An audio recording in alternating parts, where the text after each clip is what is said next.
Good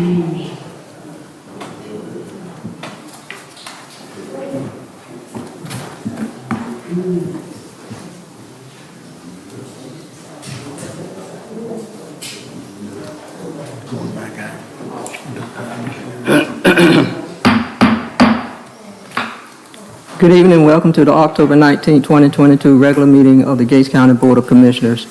I'm Dr. Althea Riddick, the 2022 Chair of the Board, and I'm joined by Commissioner Linda Hoffler, Vice Chair, Commissioner Jack Owens, Commissioner Ray Freeman, Commissioner Jonathan Craddock, County Manager Tim Wilson, County Attorney Pitt Godwin, and Clerk to the Board, Jolitha Chestnut. We will now be led in prayer and Pledge of Allegiance by Commissioner Linda Hoffler.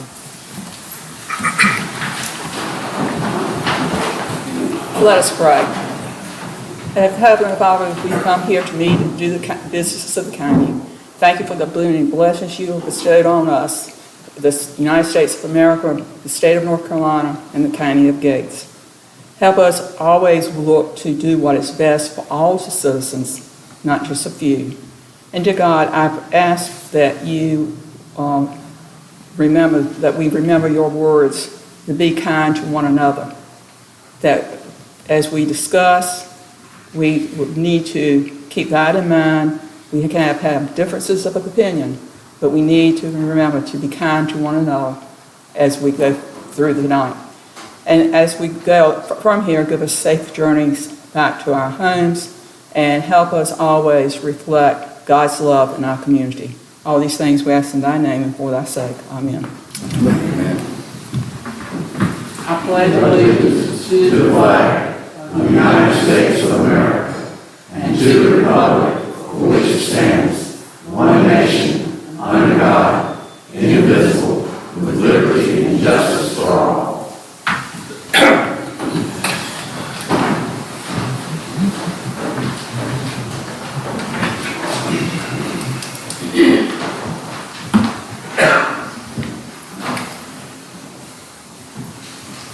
First on the agenda is approval of the agenda.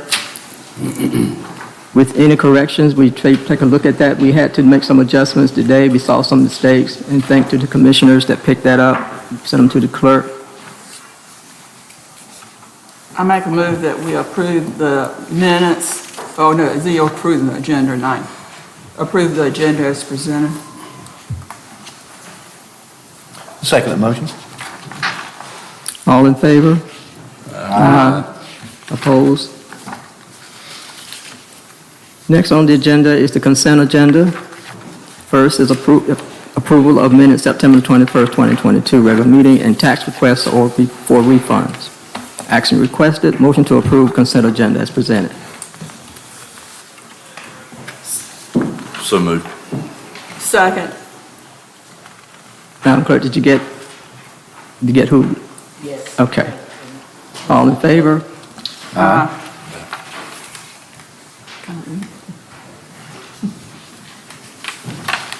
Next on the agenda is public comments. Our first speaker is going to be Wade Askew.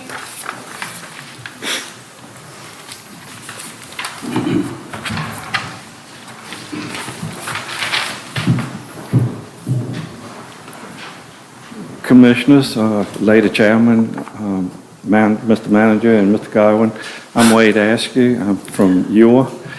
I just want to, first of all, to thank y'all for loosening up the purse string to help our sheriff out on getting some new cars.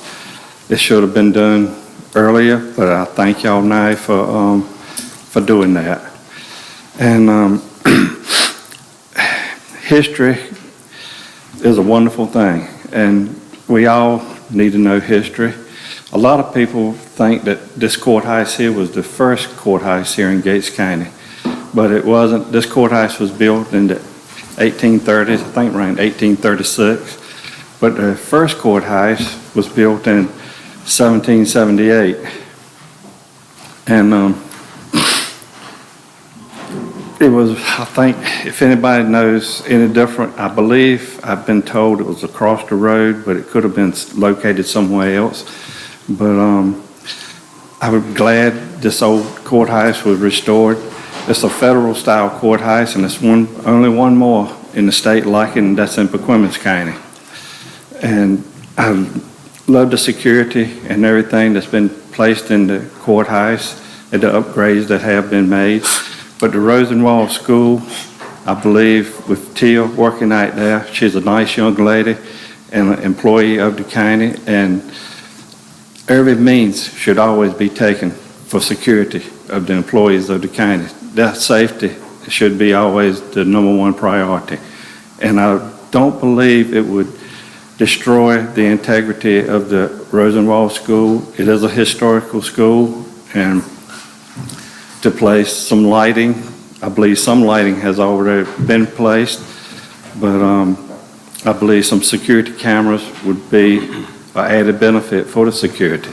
And like I said, T is a nice young lady. If she was my daughter working out there, I'd want security for her too, and I think most of the people here in the county would feel the same way.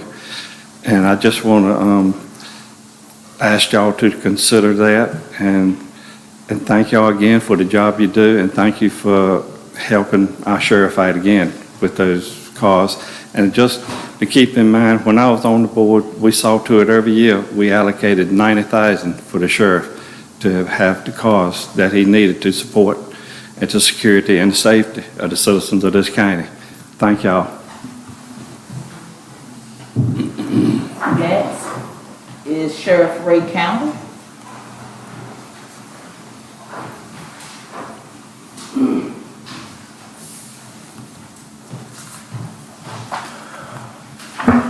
Good afternoon. I have a couple of concerns that I want to bring before the board tonight, but the first thing I'd like to say is thank you for voting to fund the purchase of our new vehicles. We brought in 3 new vehicles on Monday, and this would not have happened without the unwavering support from the community. So to the community, I say thank you. My concern number 1, the working relationship between the board and the sheriff's office. There is none, and there's a legitimate reason for this. The way I have been spoken to by one of the board members is the reason. During a 51-minute phone conversation on July 6, 2021, I was screamed at like I was a child. The sheriff, the highest ranking elected official in this county, yelled at like I was a child by a commissioner. These words shouted at me, "We're going to have a sheriff. It may not be you, but we're going to have a sheriff." Those words will never be forgotten. The last meeting, everyone witnessed how I was disrespected by a board member. Now everyone knows why there's not a working relationship between the board as it sits and my office. Concern number 2, the turnover of the 911 center to the sheriff's office. Our 911 center is the guardian angel of our county as well as every first responder. People's lives are at stake here. There appears to be a plan to run our dispatch center in the ground, leave it in shambles, and turn it over to me, hoping it does collapse, so a finger can be pointed at me. This has been brought to my attention multiple times by other first responders and county citizens. Our 911 center, as it sits, is about 8 dispatchers short. Over 30 shifts a month are covered with 1 dispatcher in the center. Multiple calls coming in at once creates a tremendous liability for everyone involved. There's other dispatchers that are willing to help cover shifts but are not being allowed to. Qualified applicants, I'm told, are not being hired. Dispatchers from other counties are wanting to come here to work, but will not under the current administration. The county manager stated in an email on August 19, 2021, his future goal was to move the center anyway. If you as a county manager and the board think you're going to run our 911 center in the ground and blame it on me, I would hope you would rethink that. The funding that I have to battle for my office, will it be more the same when it comes to the dispatch center? I'm afraid it will be. You as a county manager and the board know you do not control my office, and you never will. But what you can control is my funding. It seems that this has become personal, and that is the way I feel. With every fiber of my being, your intent as a county manager and the chair is to make it as hard as possible on my office and the 911 center after it's turned over to me. by not providing funding.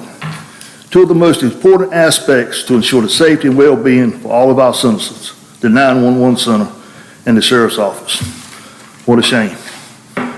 There was an article in the Index, January 2021, and the headlines stated, "We're headed in the wrong direction."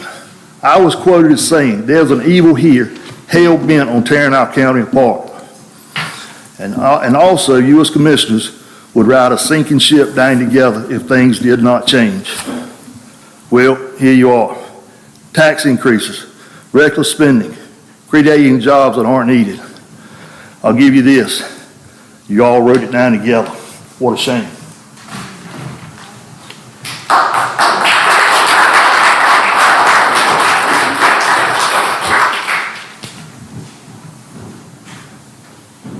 David Forsythe, water system.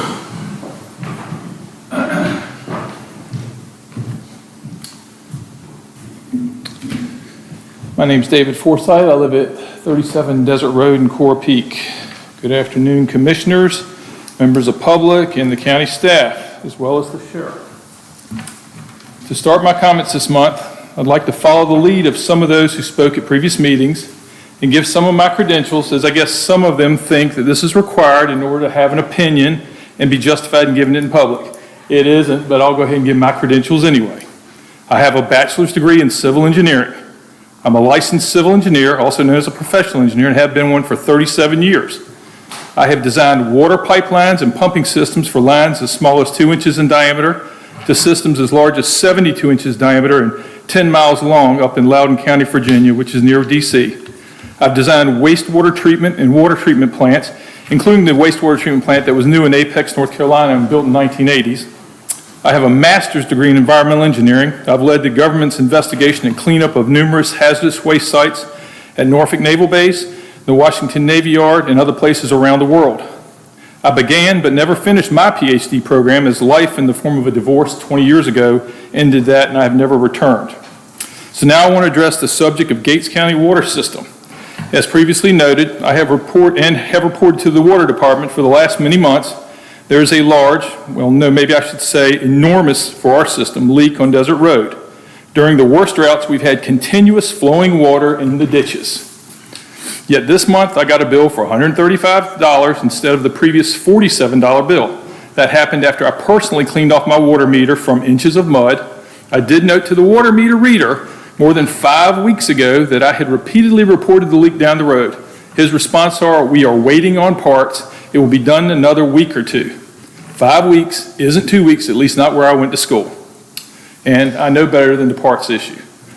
Now, I know this leadership is going to blame what went on before they arrived, but the reality is that Mr. Owens, who's been on the board something like a decade, Ms. Hoffler's also been here a very long time, and the other majority leader, who I'm looking at, and I don't need to be told to do so, has been on the board at least a couple of years. I know from my experience that I also noted a moment ago that these water lines can be fixed very fast. In fact, myself and a few of my neighbors with a backhoe could do it in a few hours. Since the leadership's hand-chosen staff is in place and has been for a couple of months, who can you blame? A rough estimate worth noting might be that the cost of repairing a broken line, at least one near my house, would probably be about $200 in materials. Say a 5-man crew, very conservatively, working 4 hours at $25 an hour adds about another $500. Fuel for trucks, trailers, a backhoe would be maybe another $100. And let's say the crew had to bring in a load of dirt because it's been running a long time, it's a mess, and they got to bring in backfill and fill that in. Let's say that costs $150 a load. So the total cost for this repair would be less than $1,000. So I'm just spitballing here. Let's say $600,000, which was spent for some land that's allowed to sit fallow for 4 months now. We could have repaired 600 water line breaks like this one on Desert Road. If we conservatively did only one a day, we could have repaired 120 breaks in the last 4 months. This isn't something to blame on your previous commissioners. This is on this leadership triad of Owens, Riddick, and Hoffler. I won't blame Mr. Freeman, and I hope Joshua Miller gets your seat. I won't blame Mr. Craddock, because he's very new to the board and has been opposing this triad. So, I'm sad to say that another issue worth noting is that I hear local politicians are telling people that they'll be able to tell who they voted for after the election, and they'll report them to their pastor if they don't vote correctly. That's so un-American. Oh my gosh, I can't believe it. I'm hoping that this board if y'all are aware of that or know of it, will correct this local party politician and tell him that's not appropriate behavior. Now, lastly, I'm hopeful that this defund the police issue that's been exhibited by the Triad will not be seen again, and I want to publicly thank our sheriff for his recent arrest near my home and hope he continues to aggressively enforce the laws of our county, state, and nation. Please note that I'm trying to look at you all while I'm reading this, and I do this even though I consider it undeserving arrogance, especially to our sheriff, to say to do that. Oh my gosh. Thank you.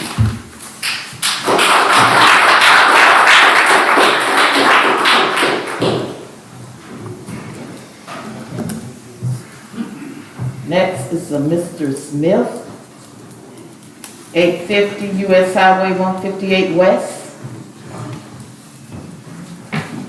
Good afternoon, Commissioners. Good afternoon, County Manager. Good afternoon, Pitt. Ms. Chestnut, would you give those to each Commissioner, please?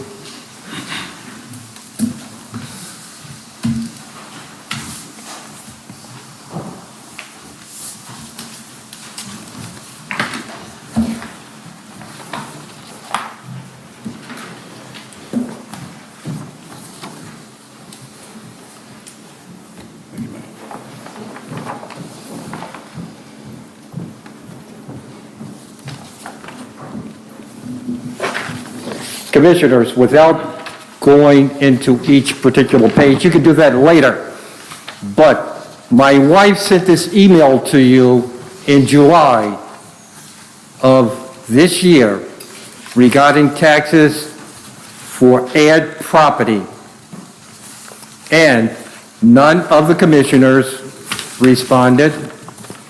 The tax administrator to whom the email was directed did not respond. The county manager did not respond. And my wife received a tax bill in her name, and she is not a direct heir of her late aunt, Happy Darden, forgive me.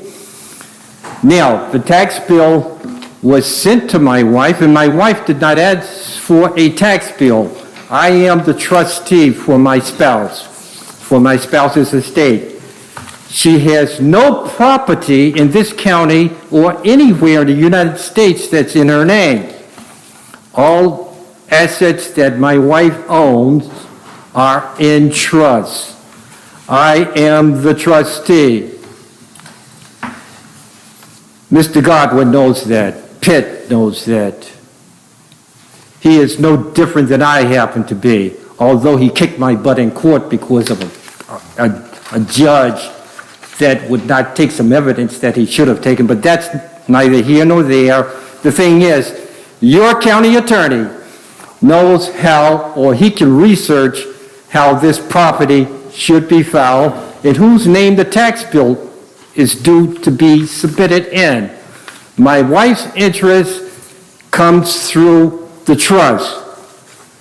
That payment has been made. I do not expect to see my wife's name in the Gates County Index the same way Mr. Hill sheltered Pitt's name for another dispute. Do not put my wife's name in the paper for something that she has no direct responsibility for. If you want to send the bill on the check, the name is Caroline Boone Darden. And you do not send it to my wife, you send it to me if you want the bill paid. Let your county attorney do his work. If you want me to do the work for you, yes, I'll do the work for you, but send me an order for it, and then I'll send you my bill. And my billing fees are just as high as Pitt's. Yes, like he's an attorney, I'm an attorney. I'm not licensed in this jurisdiction, but I represent clients that I still represent where I am licensed. Thank you very much. Have a good evening and have a good night.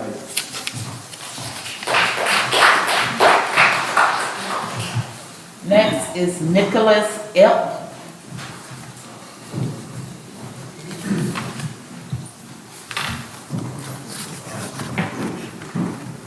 Good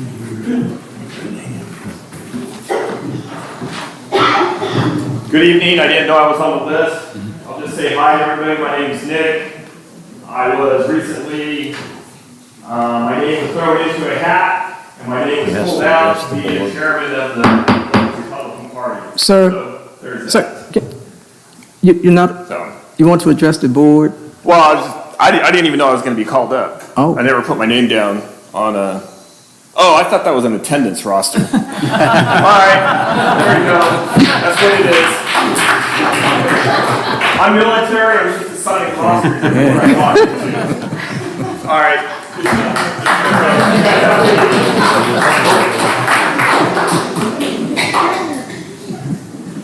Renee Kittrell.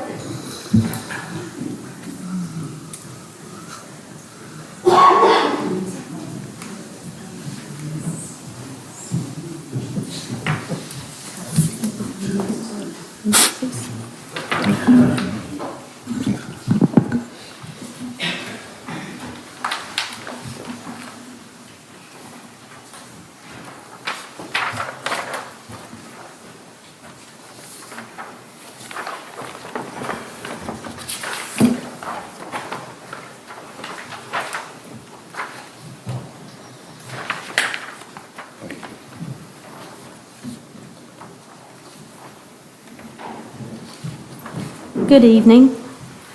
Recently, I learned of the loss of 4.5 teaching positions effective November the 1st.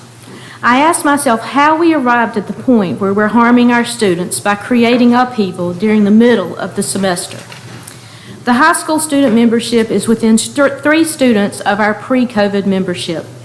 The classroom sizes have reached capacity where any additional students would create a safety concern. Our reduction in staff has left the science department unable to teach all the required courses we need to teach this year.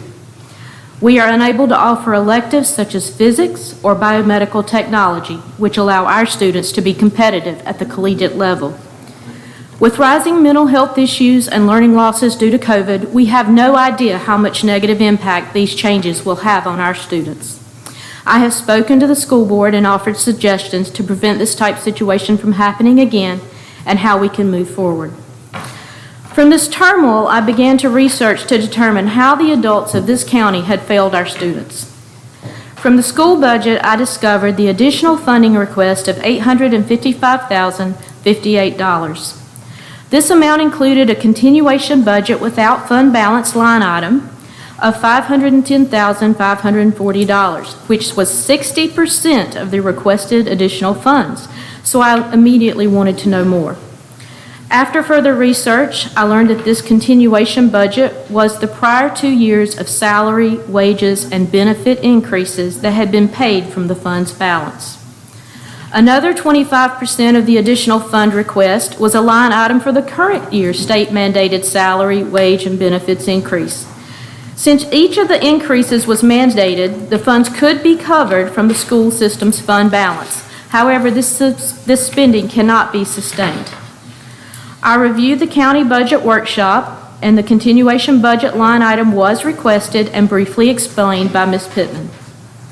Over the past 6 years, there has been very little increase in funding from the county. In 2018, there was a $100,000 increase to provide supplement pay to certified employees in order to attract and keep those certified staff. Additional increases have been given and continued for 2 staff positions, bringing the total funded positions to 4 for local funding.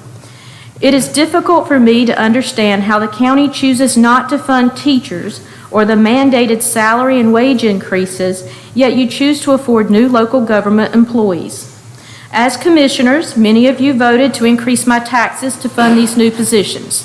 Yet in the past, you would not increase taxes to fund the schools, which would benefit our students, our future leaders, cancer researchers, builders, and entrepreneurs. As commissioners, you have asked for ideas on how to grow Gates County. To do that, we must attract industry. Industry will desire a location near major highways in order to get the materials in and their products out. Industry will require water, which you are currently working to improve. Industry will need energy resources like natural gas, which is available on the western side of the county. Industry also needs reliable internet, which is being made possible by Brightspeed. I recommend that you begin to increase your support of Gates County schools, which will directly impact our students, providing them with academic and trade skills. New Industry will be looking to see how our schools rank amongst the other counties in our area. Quality schools that are well-funded and staffed may be the deciding factor for a new facility coming to Gates County. I recommend that the commissioners begin to work with our Chamber of Commerce. Learn what you can do to grow the businesses we currently have. Discover what we can do to attract new industry. Actively seek out businesses that are looking to grow. I recommend that the commissioners begin to plan for the future. Develop a plan for what concessions you're willing to offer, such as water hookup reduction rates. Create a plan for where you would add industry so these facilities would not significantly impact the rural beauty that Gates County makes it unique. I recommend that you reduce the local government employee positions that you have recently added. As commissioners, you have set a precedent to not support the salary and benefit increases for Gates County schools. So how will you justify the salary and benefit increases for the positions you have created? I hope that I bring a different perspective with some new ideas and how to resolve the issues we face as a county. I expect much of my students. I try to teach them the importance of responsible and reliable research, as well as being critical and independent thinkers. I expect no less from each of you as you consider my suggestions. I believe that we all want what is best for our students, since they are the future of our county. Thank you for your time and your consideration.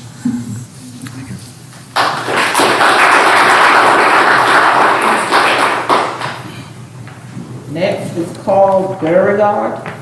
Excuse me if I pronounce your name incorrectly.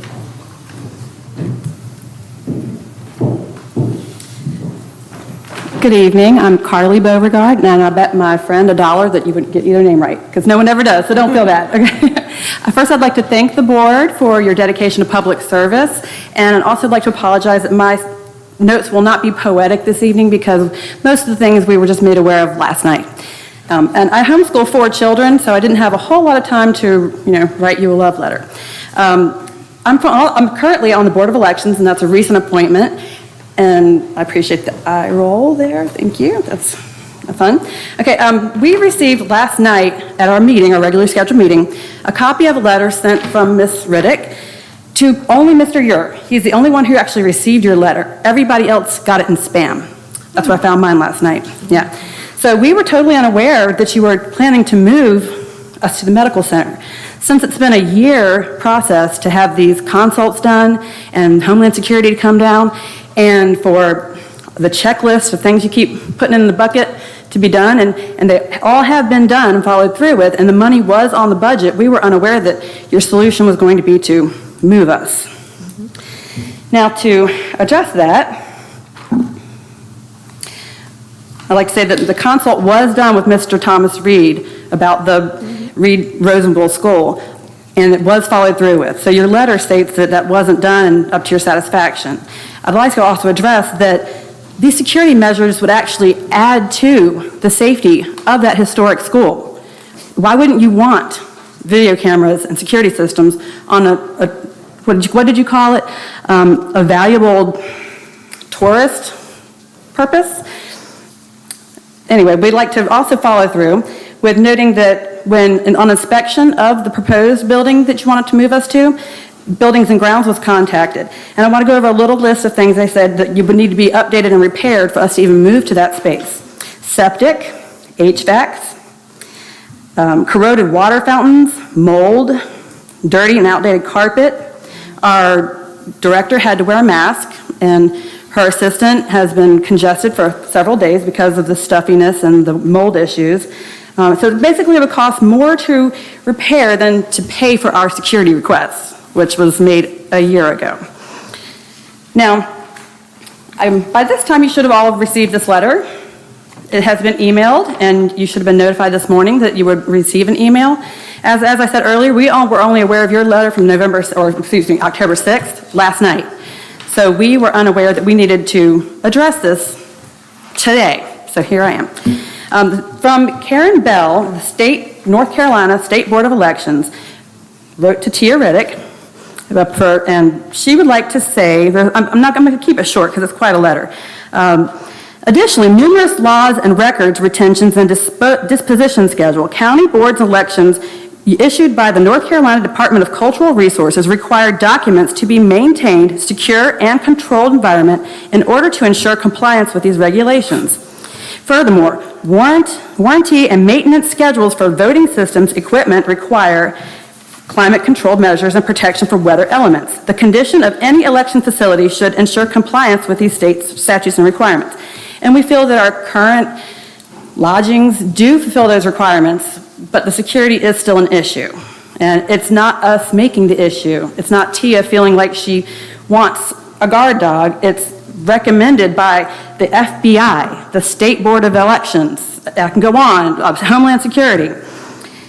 I'd also like to read a couple more excerpts, and I'll make it quick.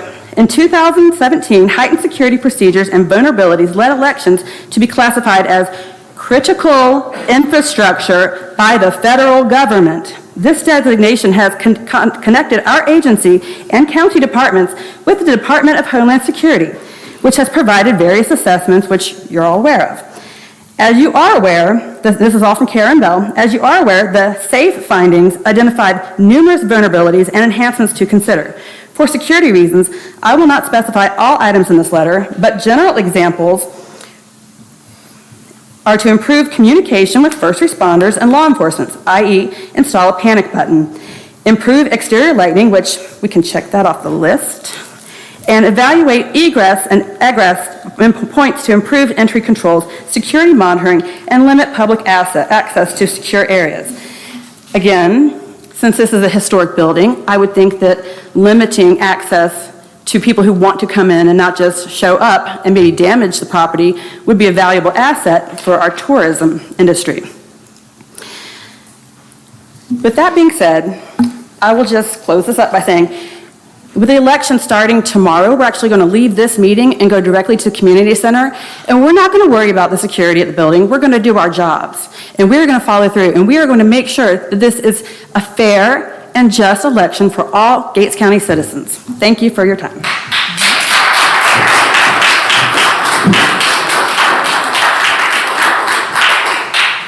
Next is Sabrina Butler.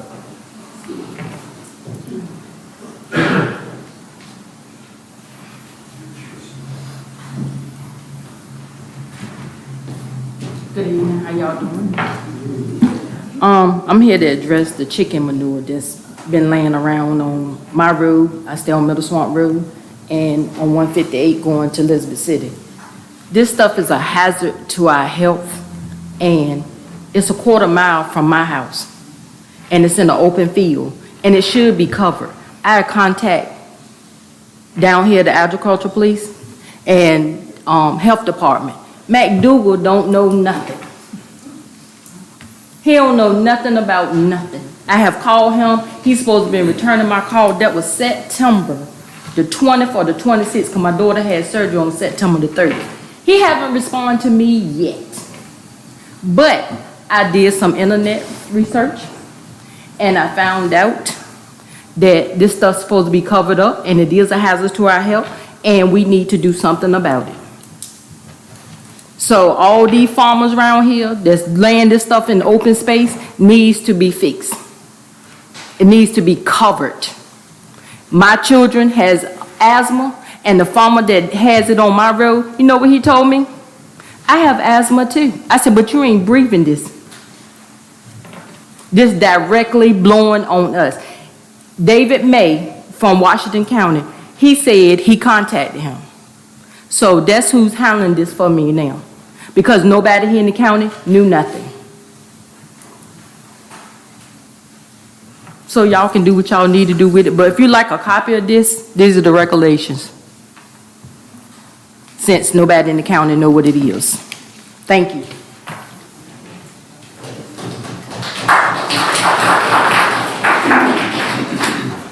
Anthony Sanders.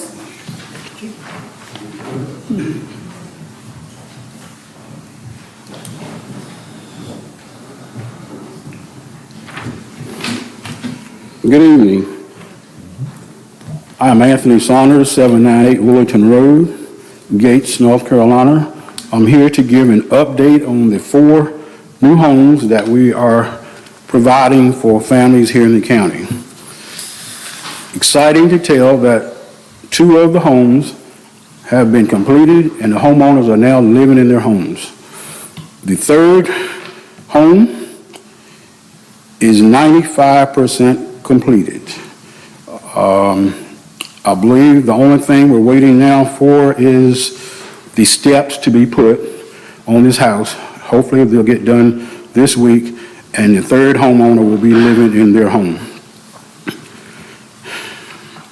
The 4th home in the Ewart District on Tuggio Road is currently waiting for some trees to be removed and the septic tank put down. I was told earlier today that the home has been built and is ready to be transported from the site where they build it to Gates County. So it's just a matter of us waiting to get the trees removed. And I understand that the county has helped with that project, trying to get it moved.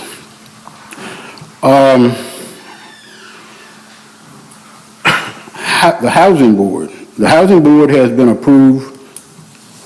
approved Patrice Lassiter to have $14,450 total of repairs completed on 3 manufactured homes. And when I say manufactured homes, I'm talking about single-wide trailers and double-wides, things that we've never been able to help people that live in these homes. She will be meeting with 2 of the 3 families and potential contractors tomorrow morning in hopes in getting the project started next week. In addition, we have 4 additional manufactured homes that are scheduled to be assessed and repaired, utilizing a $50,000 grant secured from Roanoke Chowan Foundation grants. Grants do help, grants do work. I would like to thank the Attorney Godwin, County Manager Wilson, Board Chair Riddick, and the Commissioners for their continued efforts in making the quality of life better for some of the citizens here in the county. For the citizens of Gates County, I have served as a volunteer with the Housing Committee since 2017. I made a commitment to these families when they filled out their applications then and during the home site assessments, and will continue to work with the Housing Board of Commissioners, County Manager, County Attorney on a positive road for Gates County. Continue, Board, supporting us. We appreciate everything that you've done. It's been a long road getting to this point, but we're here now, and we're going to continue moving forward. Thank you.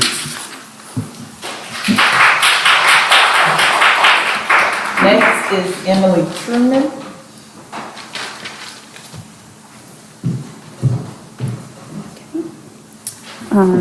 Emily Truman from the Gatesville Voting District. I just want to start off by thanking you all for approving the vehicles for the Sheriff's Department. I do agree with what was said earlier. It shouldn't have taken as long as it did, but progress is progress, and it is appreciated.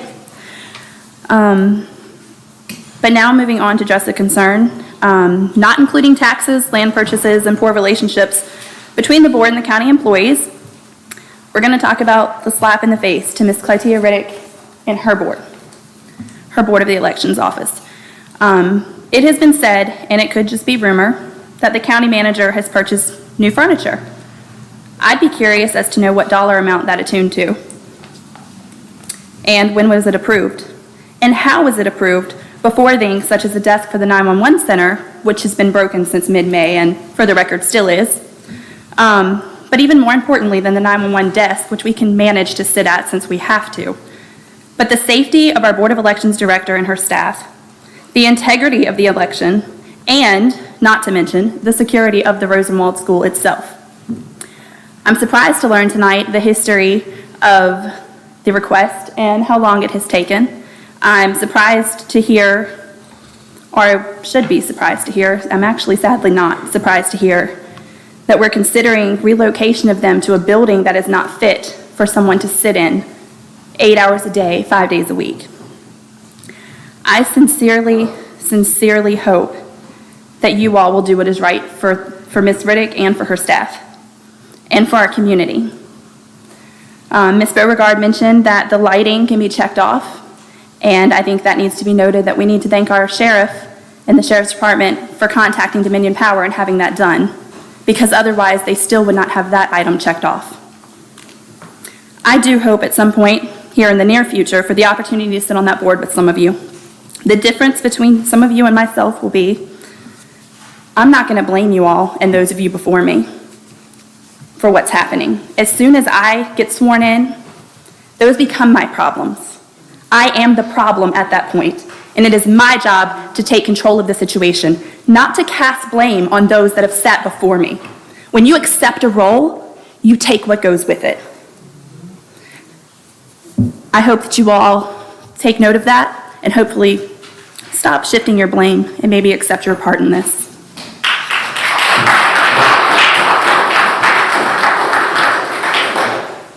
Krista Sanders.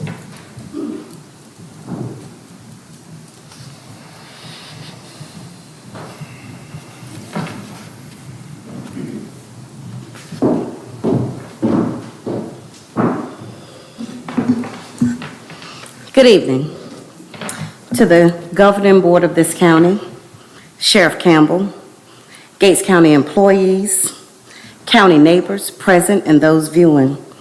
For protocol purposes, I am Crystal Saunders, a resident of Gatesville. I've spoken here before, shared my background. I'm a supervisor at a higher education institution. Therefore, I too am in leadership, and I too have to manage a budget. Therefore, I understand that protocol has to be followed. I understand that when I submit my budget, it is understood that based upon the assessment of my department, I've requested the needs of my department. I understand that in the event that unexpected monies are needed, I have to submit the necessary paperwork, which includes a justification for my request. It's about accountability and responsibility. Well, one of the reasons I chose to speak tonight is because I wanted to apologize to you on behalf of my fellow residents. I want to apologize to this board. I've been in higher education since 1996. I've been to plenty of board meetings, sat on them. I sat underneath presidents that I absolutely loathe. But never in my 20-some years of teaching have I ever got in front of a crowd in a meeting and disrespected those in leadership by calling them names, calling for resignations, telling them they need to take drug tests. This grieves my soul. This grieves me. It truly grieves my soul because it's quite inappropriate. It's downright embarrassing. I work an hour or so away from here, and people are talking about it. What in the world y'all got going on down there?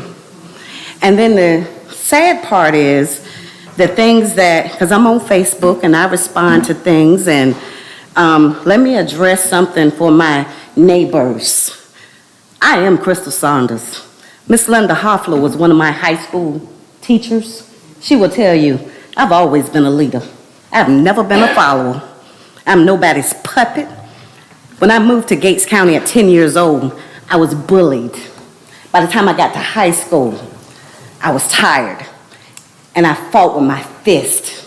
I no longer fight with my fist, but I will call things that are wrong, wrong. I believe in fairness. I believe in equity. Last meeting, I talked to Josh, met him outside, and I looked at him and I said, baby, let me tell you something. This ain't personal, but in 2022, as a 52-year-old African-American black woman, I will not be treated like a second-class citizen. I will not be talked to in that manner, and I don't like it. It's like people come up here and talk to you all like you children, and then they don't understand protocol. What happens with a state budget?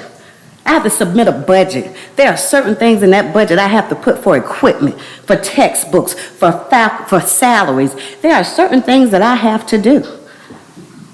And it's there. Once that budget's submitted, that's it. Anything after that, I have to submit a justification for.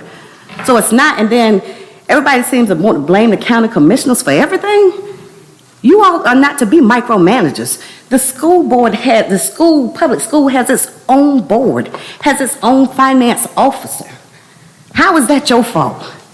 How is that your fault?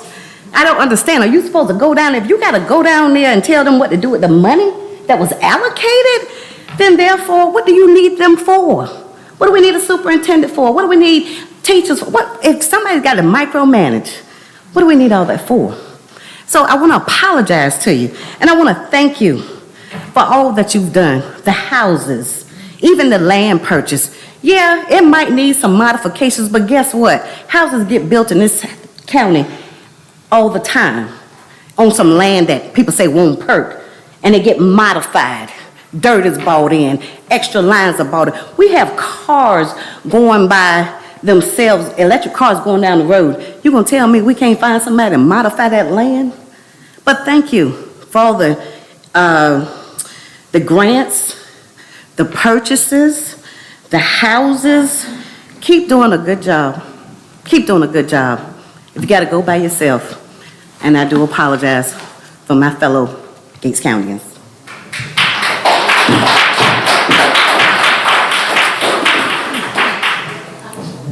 John Kittrell.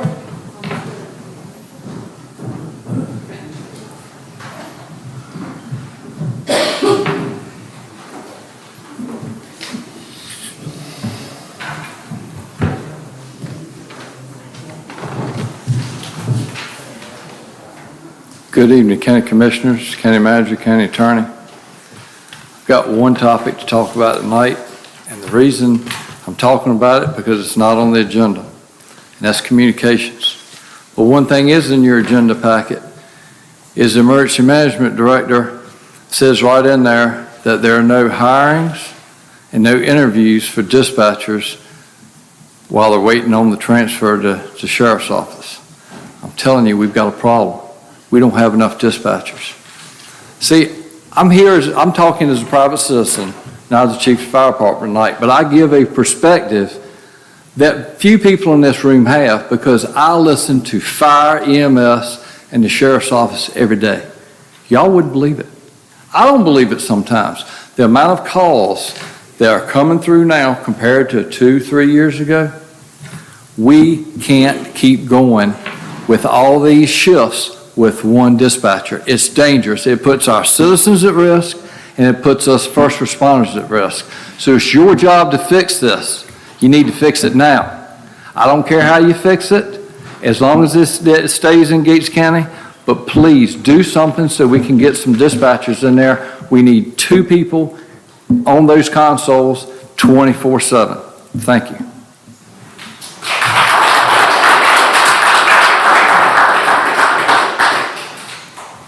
That concludes our public comments.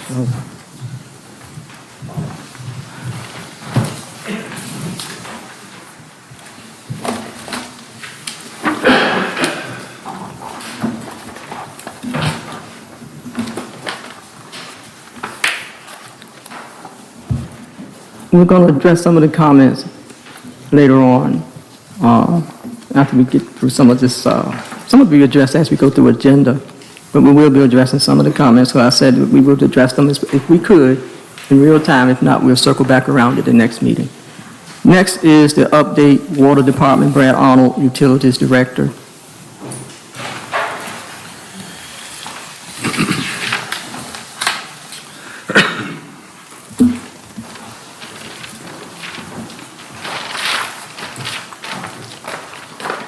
Good afternoon, members of the board and county manager. I'm just going to give a brief update on the Public Utilities Department. Nothing much has really changed since the last update, with the exception of the grant application for the inventory and assessment grant was completed and submitted to the state by Green Engineering on September 28th. The wastewater permit for both spray fields, the new and the old, was accepted and issued by DEQ. So we're in good standing as far as permit goes with both of those. Sunbury Water Tower was cleaned out and sanitized in early October. And to round it all up, public utilities is finally fully staffed. We have all positions filled, including the new admin assistant, Shannon Riley. If you'd like to come up and introduce yourself.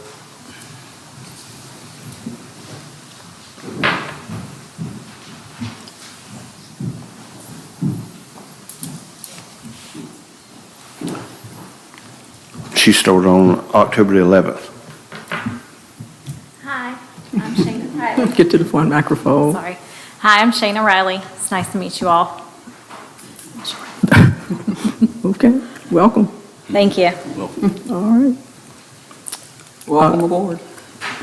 Brett, I'd like to say that the board thanks you and your staff. You're finally fully staffed.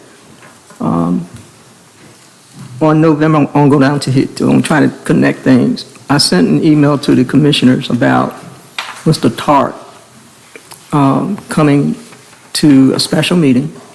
And in that email that I sent to each of the board members, it was November the 10th at 6 o'clock. I didn't hear anybody shout no.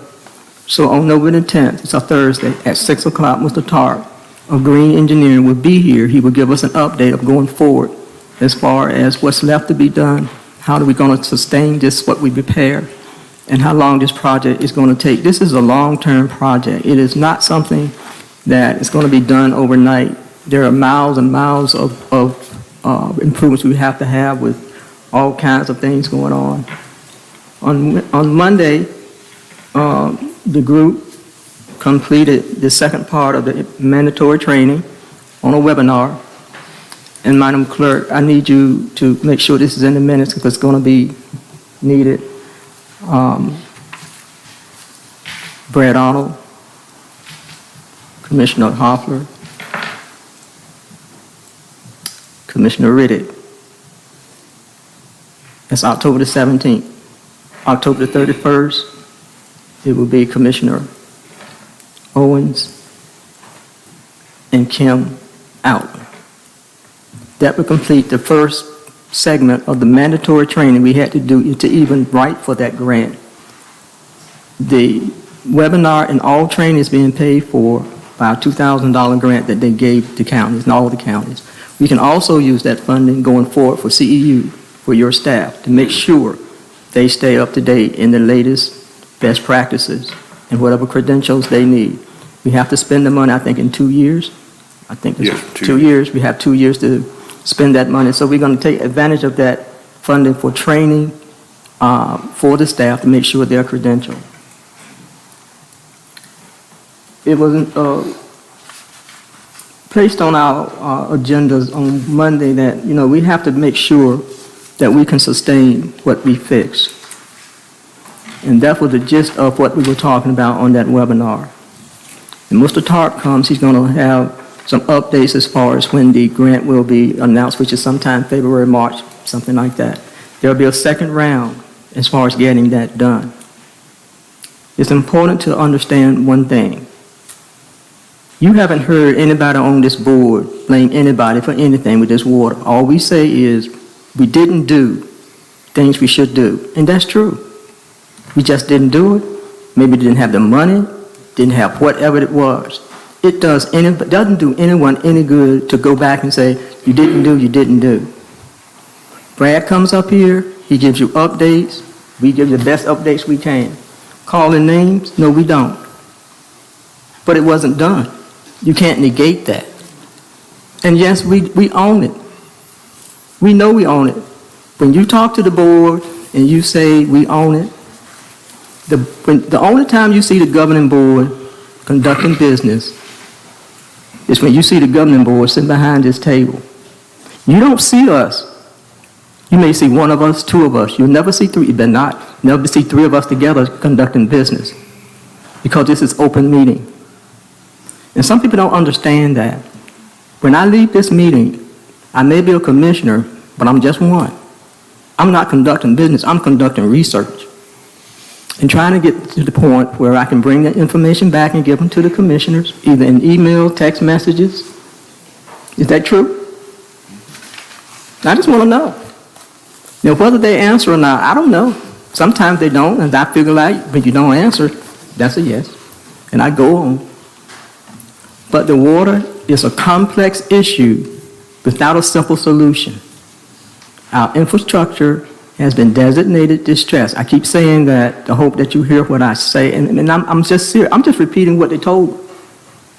So we take opportunity to discuss the progress, the opportunity to do long-term planning. I heard you when you said that we didn't have plans. Matter of fact, I think a lot of the first one said we didn't have a plan in this county to do anything. And when you don't plan, you plan to fail. We didn't have a plan. Now we have a capital outlay plan, a CIP, capital improvement plan for our water and wastewater. We have a plan, but you got to work the plan. And I'm wrapping this part up because I'm move on with this camp, but I'm taking my time tonight because I've heard a lot of things for the last 8 months, and some of it's misinformation. It's done, things have gotten out of hand, and people just think they can do whatever they want to do. I can't do what I want to do, people. I talk to folks, the people that want to talk to me, and I know that you have an issue with how I communicate.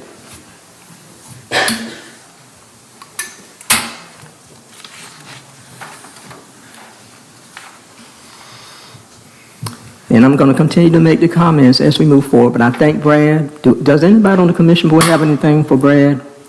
This will be the last time I think you'll see him to November the 10th. Thanks, sir. I'd like to make a comment, Madam Chair, if I could. It's been a pleasure working with Brad. He's done a good job of literally building a department, how this board approved it to reorganize. I think that's going to work well. But this system does have a lot of needs. There's a lot of leaks out there. We know about that, but we are of strong mind and equal thinking that the most critical problem are the meters, and is to have all of the meters replaced with automatic read meters. That is the highest priority of that system. We are losing revenue because approximately 1 out of 4 meters, we are only charging the minimum because they're not functioning properly. That's a problem, that we're losing revenue that's needed to actually fix and repair the system. By going to the automatic read meters, what's taking the people in his department approximately 3 weeks out of the month to do will be done in 3 days, which will free up a tremendous amount of time to start conducting all of the other repairs that are needed for that system. And it is also the #1 generator of complaints that we receive are related to the water billing. So Brad and I, are very strongly urge this board that we move forward as quickly as possible with finding solution on how to begin that project to get those meters replaced, to make that department more efficient, to bring in revenues. The accuracy will also be greatly enhanced by the use of these meters. The billing will also go out earlier. It has benefits across multiple departments, benefits for the public. And there's no other part of the system that we think is more critical to move on first than getting those new meters in the ground. And I would just say on the webinar that we were on Monday, they said that length of the life of a meter was generally 20 years, and ours are 40 years old. So most of them are not accurate at all. I do want to say that I did have a citizen contact me and wanted to say, I just want to tell you that the water department was out in her yard and looking at our meter and cleaning it off, and she went out there and talked to her and said it was a very pleasant conversation, and she was glad to see them, trying to find what all these meters were.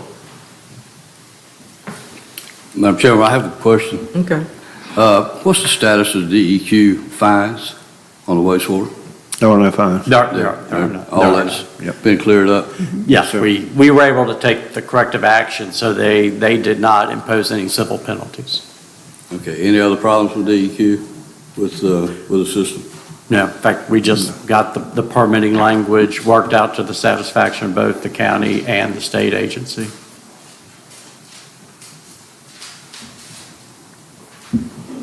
Any other questions? No, I was just looking at November 10th. I was looking down there, for the topics, the water loss reduction plan and the wellhead protection plan. Those notes I got from Mr. Tark when I talked with him last week, and those are the same topics that were put in an email to the county manager that he sent and that I sent. Some of those topics are already been addressed being addressed by Brad and his team, especially the planning part.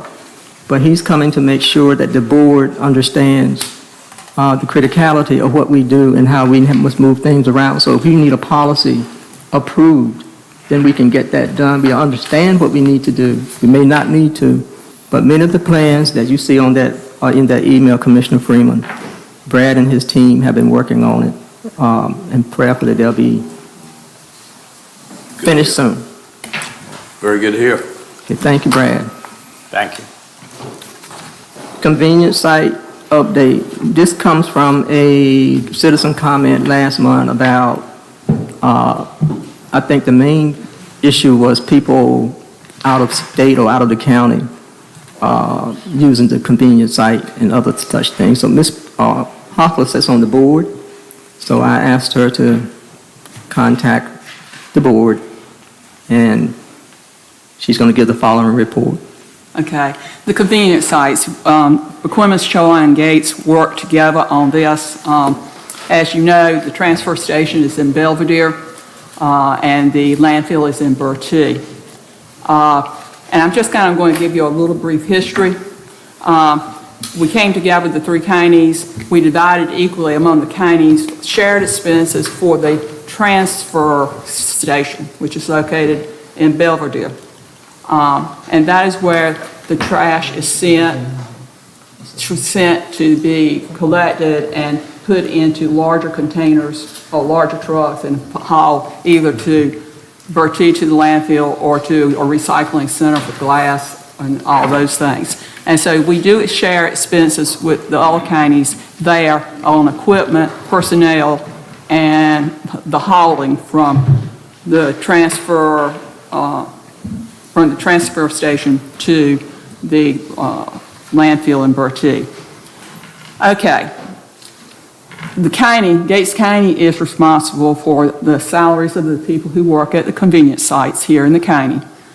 We are responsible for the hauling of the trash from Gates County to the transfer station. We receive credit for recycling, for glass and metal, and we'll talk a little bit more about that later on. We also take tires there, and that is important to two of our businesses, with Grants and Dixie. And sometimes we can receive grants for the collection of tires. This transfer station is the hub.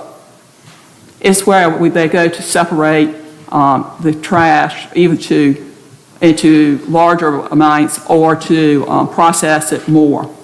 The trash is consolidated from all three counties, and then they load up big tractor trailers full and take it to Bertie, which makes it more economical because we're hauling away a lot larger amount than what we can from just if we went directly from the sites in Gates County to Bertie.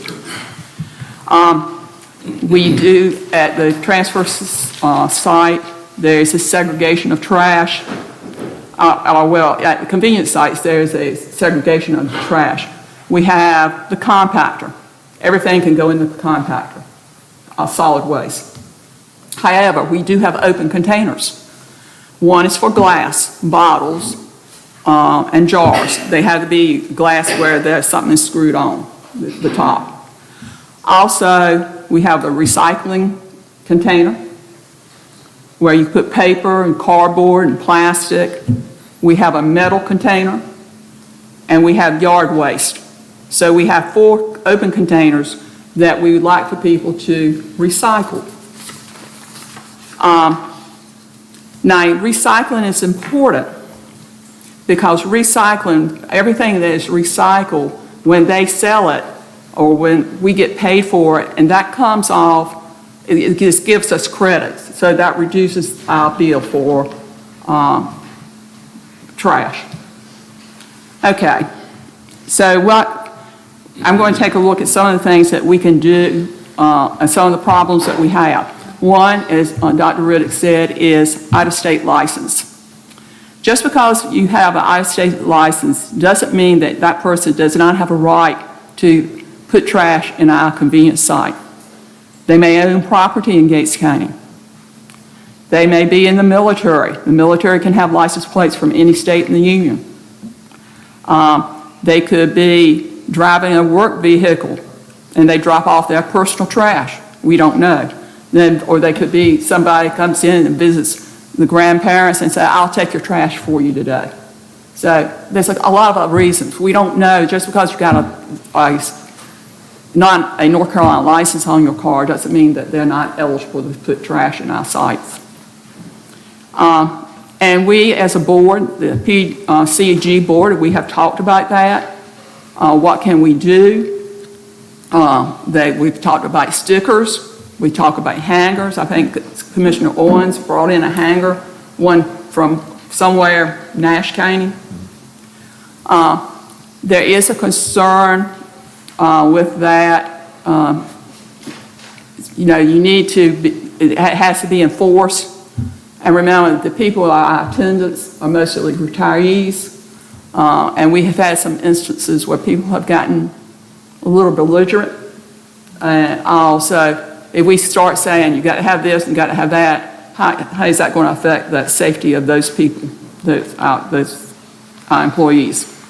So that's something, but we're still looking at it at the PCG. We're still working at it to see what we can come up with.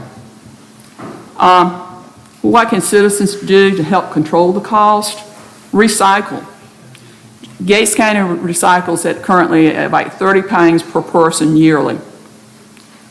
Perquimans, who is a little larger than us, but not that much, they recycle at 80 pounds per year.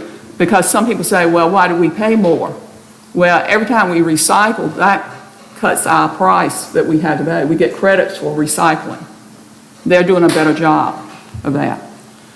Recycle costs only $21.70 a ton to process, where if we have to carry it to Bertie, the cost is $83 a ton. That's over about a $60 difference. So it does pay to recycle. Glass bottles, we get $20 a ton. Metal recycling is by far the one where you make the most money. Perquimans gets earned over $20,000 last year on metal recycling to help on their convenience sites costs. They sell metal. Gates County doesn't come close to that, but in fairness, we have a metal recycling business on 158. And I assume hopefully people are taking the metal there. I mean, if they're just throwing it in the woods or something, I wish they would take it to our convenience sites so we could get the money for that. Yard waste is a budgeted item in the landfill budget. When citizens or businesses bring in yard waste to the PCG, they are assessed a fee.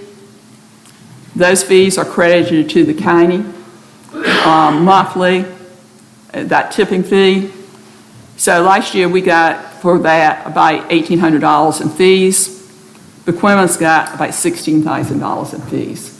Once again, we're not carrying our yard waste to to the transfer center. You can, all things you can do. Follow the instructions of your people who work at the convenience site. They're trained to provide assistance. They have to follow the rules. If that is supposed to go into the metal container, that's where it's supposed to go. Place materials in the most cost-effective container. And I can't emphasize, recycle, recycle. Now, we have had some problems at the sites recently. One is, two incidents, one in Roduca and one at Sunbury. People leaving trash outside, the convenience site, they brought the trash when it wasn't open or threw it over the fence. Folks, that's littering. And, that is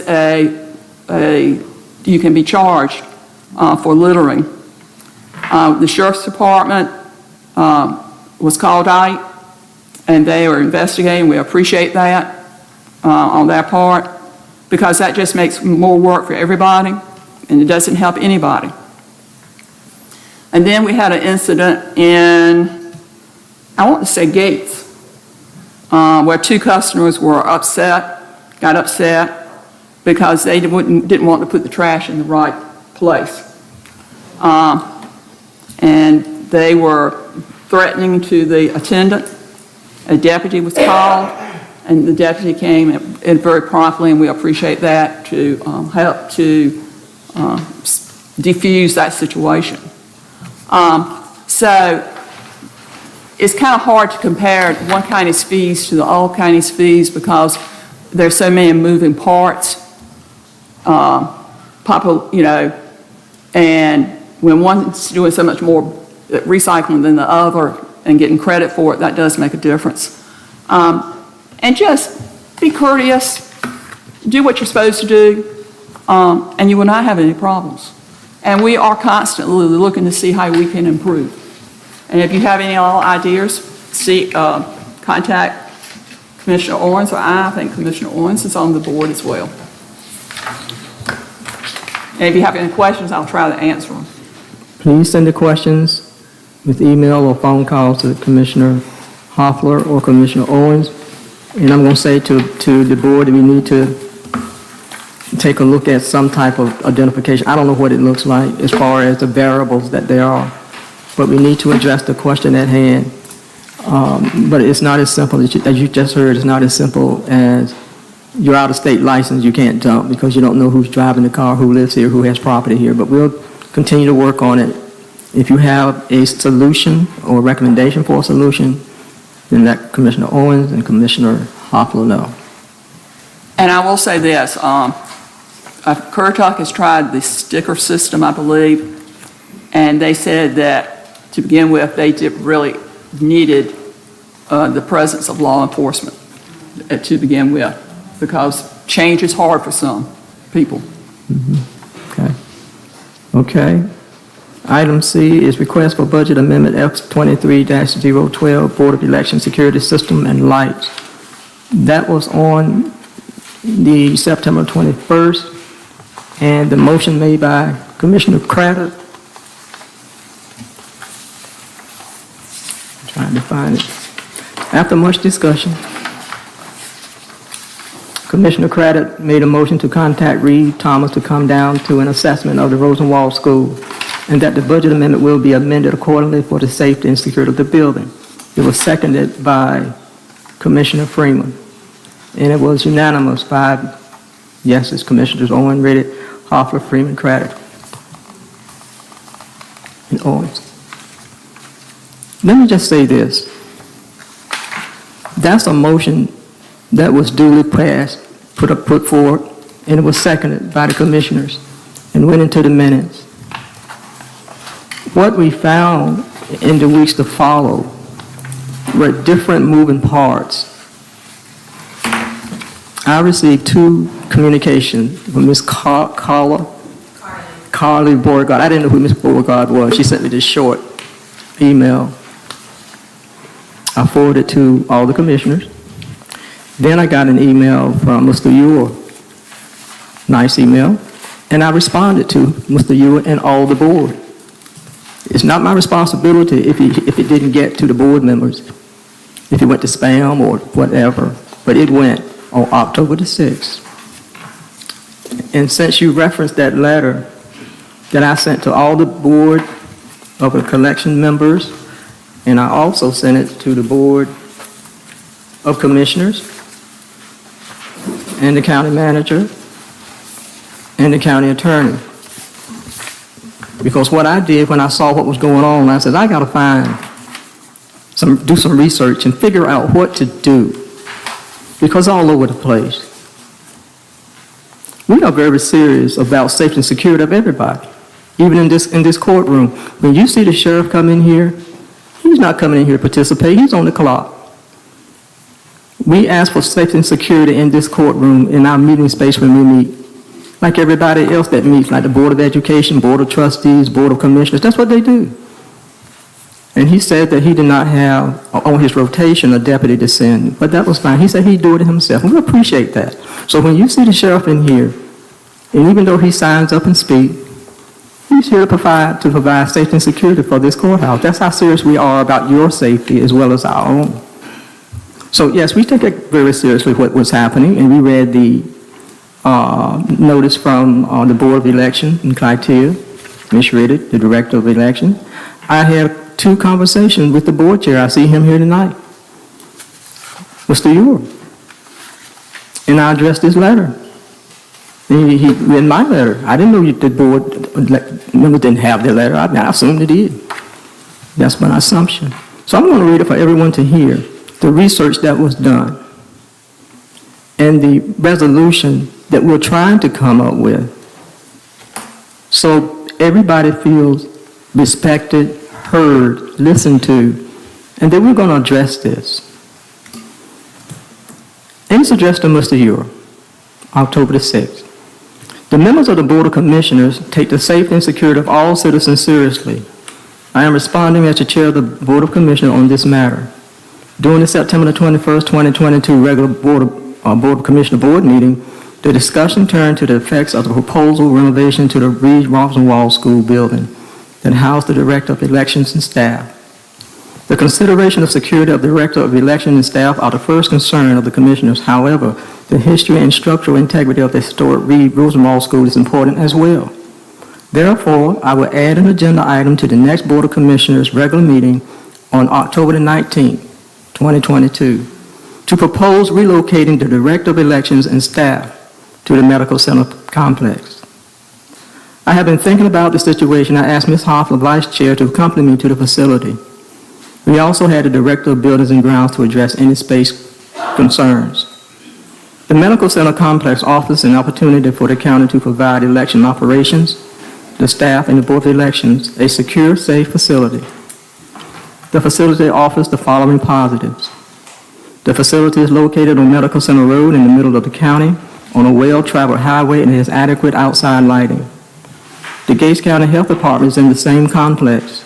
There are multiple full-time and part-time staff on site 5 days a week, frequent clientele, and is open from 8:30 to 5. Jim's is in the same building. Jim's is our food distribution run by Ms. Renee McGinnis. Jim's is in the same building. It prepares and distributes food to county citizens 2 to 3 days per month. Half day on Friday morning and half day on Saturday morning, usually the same time of the month. The facility has adequate paid parking, handicap accessibility, no ramps. Parking in the back for staff if needed, no steps for easy loading and unloading equipment and supplies. The director's staff can enter from the back entrance if desired. The director's office has plenty of space, ample filing space, and has its own private bathroom. The employee will have an office with a movable glass access. Another window will allow visitors the ability to complete paperwork at the window without going into the employee's office. There is a huge file room, the entire wall connected to the office. There is sufficient space to store and secure the voting machines and other equipment. There is a public bathroom outside the lobby area. The lobby area can display election materials and so forth, and it's a large space. If necessary, meetings of the Board of Elections can be held in the lobby area. If not, the appropriate Board of Commissioner meeting space can be scheduled. The Board of Commissioners considered the safety and security of personnel. We also had to consider the structural integrity of the historic Reed Rosenwald School, a unique situation of solving 2 important issues. Mr. Reed Thomas is a valuable and respected resource. He makes appropriate recommendations relative to maintaining the structural integrity and history of buildings on the historic registry, as well as future buildings seeking historic designation. He does not own the buildings. That's the reason he makes recommendations, not mandates. If you don't follow the recommendation, you risk the loss of the historic building designation. GS 16337, which was referenced in one of the emails, The duty of County Board Commissioners states the respective boards of county commissioners shall appropriate reasonable and adequate funds necessary for the legal functions of the County Board of Elections, including reasonable and just compensation of the Director of Elections. Agencies such as the State Board of Elections and Homeland Security usually recommends actions as stated in the handout provided at the meeting. They shy away from placing a burden of an unfunded mandate on counties without providing adequate assistance in providing or guiding entities in securing the resources. They do not insert themselves in county budgets. The site report also recommended and was clear in stating that the assessment was not site-specific. I reference the above situation because they are included in the proposal as well as the funding request. Gates County has finally been accepted as a participant in an African American Heritage Trail. The Rosenwald schools will play an integral part in the tourism possibilities. Elections needs adequate space, security, and safety. The proposed relocation presents a plan that resolves both. Finally, you also expressed a sense of urgency in this matter. The board may not fully understand, however, the urgency could be resolved by contacting the office of the sheriff, submit your evening schedules, etc., and request a deputy to perform safety and security checks at the location during those and other times, like what his deputies do at other county facilities and businesses. The commissioners will not do anything that may interfere with a safe and fair election during early voting October the 20th to November the 5th, and National Voting Day, November the 8th, 2022. We will endeavor to make the Gates County Medical Complex space available and relocation as timely and uneventful as possible. Mr. Ure, the Board of Commissioners appreciates and thank you for the email communication and for your consideration and cooperation going forward. The county manager and the building director of Building and Grounds also visited the facility, and they know the issues that Ms. Beauregard brought up. We know we have to do some work to that building. That's a nice building. It's a complex. I call it a complex that the county owns. It's underutilized.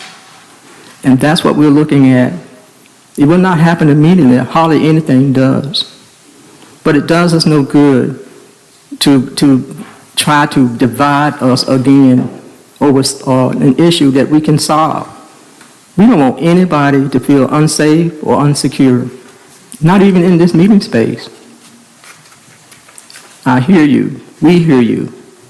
And when I put it down in another part of the agenda, I put the relocation vote. Again, it's procedures. For some reason, too many people feel like when they say and make a comment that we're not listening. We're listening, but there are procedures we must follow. And I know that people have an issue with what I do in 29 or 30 days because we don't meet but once a month. But somebody got to do some work in that 29 to 30 days. And if I request a commissioner, please do this, so we can get the research, so we can get the facts, and I find that that's not done or it's too slow, then I do it, just like you do. Be proactive. I was being proactive. You can't give me anything else. You can say Dr. Ritter is proactive. We don't kick the can down the road. We're not kicking this down the road. We're trying to make a win-win for not just for now, but for the future. That's what we're trying to do. So I read the entire letter so you understand the context. Sometimes things are taken out of context. And I'll address some of that later on too, because some things tonight were taken out of context. But this misinformation and this division is not necessary. It's just like I talked to Mr. Ewell on Monday. And I talked to Mr. Ewell two weeks ago, I think, Mr. Ewell, when I talked about the lighting, in the parking lot. And you said you knew nothing about it. That you didn't ask anybody. You didn't reach out to anybody in the sheriff's office or Dominion Power or anywhere else to do anything about the lighting. Is that what you told me? I'm looking right at you. That's correct. But on the internet, on Facebook, I'm talking. On Facebook, that's all I have seen. And I left it alone until it blew up again. And you don't do that. You put your board chair, I don't know who called who, that's not the point. The point is, again, the commissioners has done something we shouldn't have done because we didn't act quick enough. And then we found out Dominion Power never told anybody it was free. It's not free. It's not free. There's a bill come every month. So it's not free. So that's what I'm trying to tell you. I'm not telling you, I'm trying to share this with you. We're not sitting here as the governing board trying to not do what's best for this county. We're trying to build a bridge to people working together. And I thought that's what you wanted us to do. Now, you have an issue with Dr. Riddick. I know you do. I know you do. I'm not on Facebook, but people take screenshots and send me stuff. I don't ask them to send it to me. I'm not anybody's puppet master. I'm minding my own business, and the business is this of this county. And when the governing board takes a motion, rightfully so, it's legal, and it's seconded.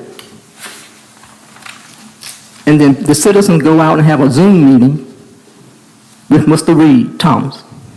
That's not what it says. That's not what's stated in the minutes. That's not what the Commissioner Craddock put to motion. And Mr. Reed Thomas is coming on the 25th. He has 2 schools to look at. That's why he chose the 25th, because you can do 2 at one. You don't have to come back again. So it's not just the Reed Rosenwald School, it's the one in Core Peak. So as you sit and read stuff on Facebook, ask Mr. Ewer. He's the election board chair. That's why I called him, to ask him these questions and to try to find a win-win. I'm not at Mr. Ewer. Mr. Ewer's not at me. I believe what he told me. And if he didn't tell me something right, then I'm assuming that what Mr. Ewer shared with me, chair to chair, that's what happened. And we're going to find a solution to this. The cost of doing what we need to do at that complex should have been done years ago. It's a nice facility. They have ongoing problems. Just going to fix it. And when it's done, you're going to be proud of it, I hope, whoever's in there. It's not personal. It's business.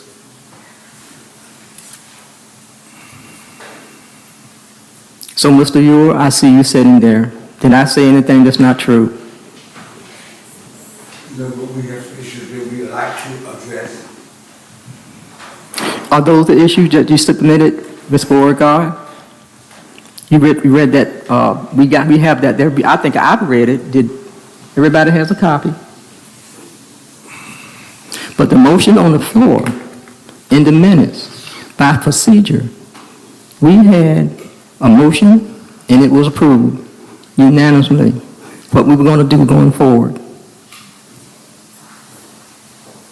Mr. County Attorney, am I correct? Yes, ma'am. Taking the mic. Yes, you had a motion that was approved by unanimously. And we're going to follow that. That's procedure. It's not personal. It's called procedures. It's called statutes. It's called processes, statutes, regulations, all of that. That's what it's called. It keeps us doing, conducting business. The last minute submission that you put on the desk when I arrived, that's when we got the information from Ms. Beauregard. That's when we got it. Today, just before, I think you sent it to the clerk, and the clerk provided to us. I did not see it because I was in Elizabeth City today and whatever, but when we got here, it's on the desk. And so we haven't even had a chance to even go through that. I mean, I skimmed it. But going back to what's going on the table right now, we're doing what's on the agenda right now, is that amendment. Yes, sir. So which one of the commissioners was supposed to be contacting Mr. Reed Thomas? We gave that function to Reba Green Holly. because she's the chair of the Rosenwald School Committee. She's the chair of the Rosenwald School Committee. So that's why we went through her, because she had already had talked to him about Core Peak, and we didn't want him coming back and forth. So we asked her to coordinate a date, just one date, so he could come do one school, two schools, whatever. But that's what we said we were going to do. And the motion was, got all these papers. The motion to contact Reed Thomas to come down to do an assessment of the Rosenwald School, and that the budget amendment will be amended accordingly for the safety and security of the building. That was Mr. Commissioner Craddock's motion, and was seconded by Mr. Freeman. Okay, on September 21st, the last meeting we had, my closing comment was a question to all the commissioners. And I asked, so are you all telling me the key to us getting our budget request for upgrading lighting security system on the Rosenwald School was a competition with Mr. Thomas? Is that correct? I think that's correct, Mr. Craddock. This is what we've talked about. I mean, you made the motion. After much discussion, I think Criteria was on Zoom, and you were at the podium, and we discussed it. Does anybody else remember anything different, Mr. Freeman? That's what I remember what you were saying. And you all said that we will put some urgency behind this because the election tomorrow. And we did. Okay, 4 days passed, we heard nothing.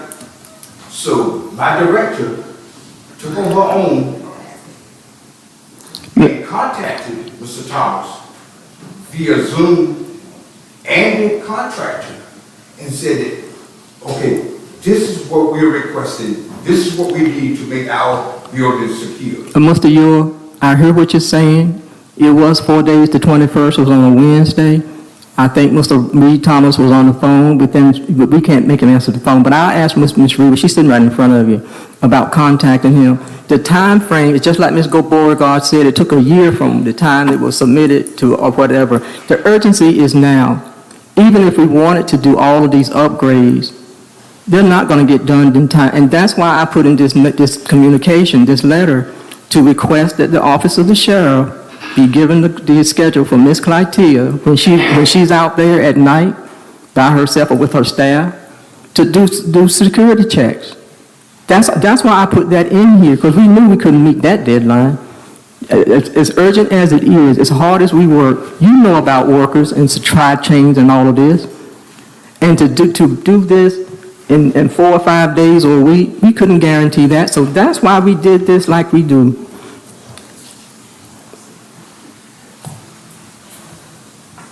Do I have a motion on the floor? I thought we had a motion.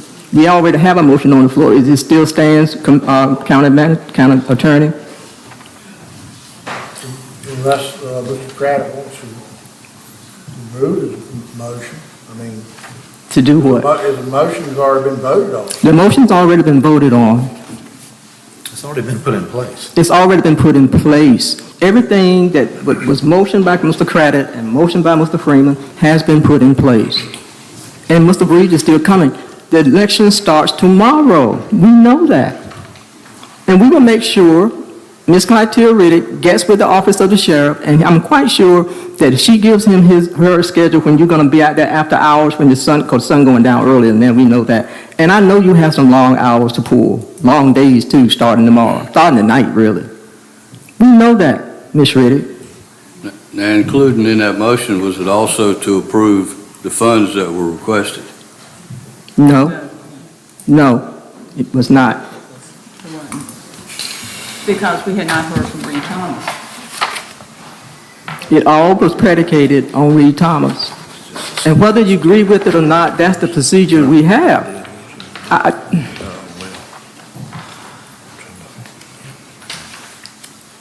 So, round and around and around we go. We're going to make sure best the county can. We've always made sure that the Board of Elections have the funding they needed. That's why you were here. To ask what you need. What you need. And so as we sit here tonight, we're looking at procedures. And those procedures has taken, I think, a little too long, maybe, I don't know, but I know one thing, we're going to make sure as best we can, just like we're sitting here in a secure area right now, that the election staff is secure. We need the schedule to be given to the office of the sheriff. He can send his deputies out there whatever time she's out there. And I understand that I'm just speaking from Facebook, there's supposed to be 2 more lights or something put out in the back. We don't know anything about that. So what now? Say the sheriff? Oh, we want to talk to the sheriff about that? Okay. Let's move on. Let's move on.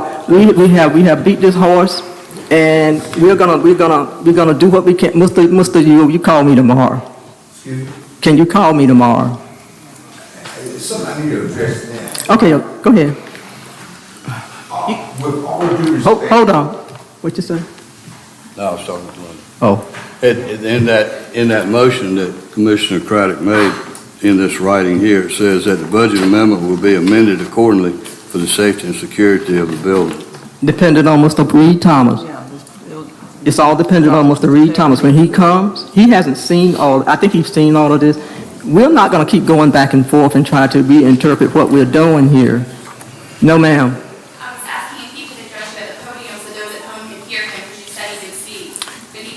No, I asked him, I shut it down because I've heard him, we've heard him as a governing body, we've heard from the county attorney, and I just asked him to call tomorrow. I know it's election, you don't have to call tomorrow, call me anytime, so we can discuss this offline. Because see, the next time we sit here, we got to have this, I thought this was settled. And see, that's the danger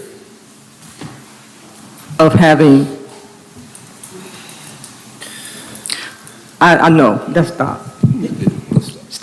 Let's stop. Okay, So what it boils down to, the motion I made was voted on. Yep. It was recorded, And that's it. and that's the way it is right now. I'm sorry.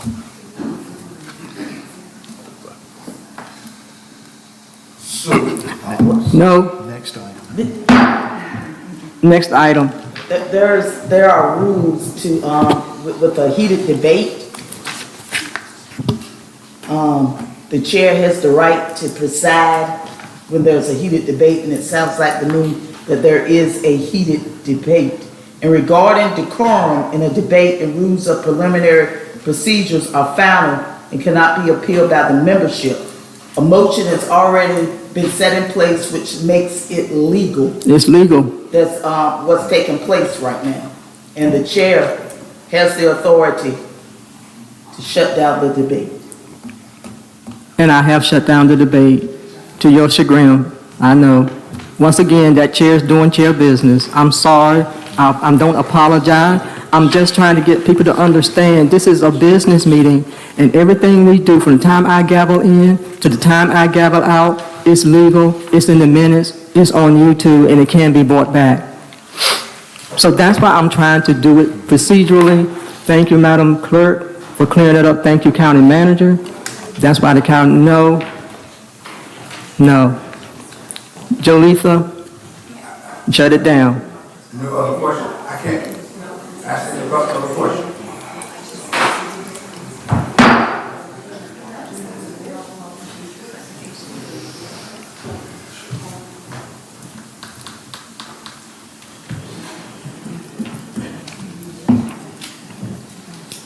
All right.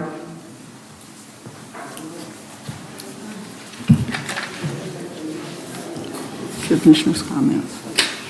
No, it's not. Update on this dispatch center, Jason Sample.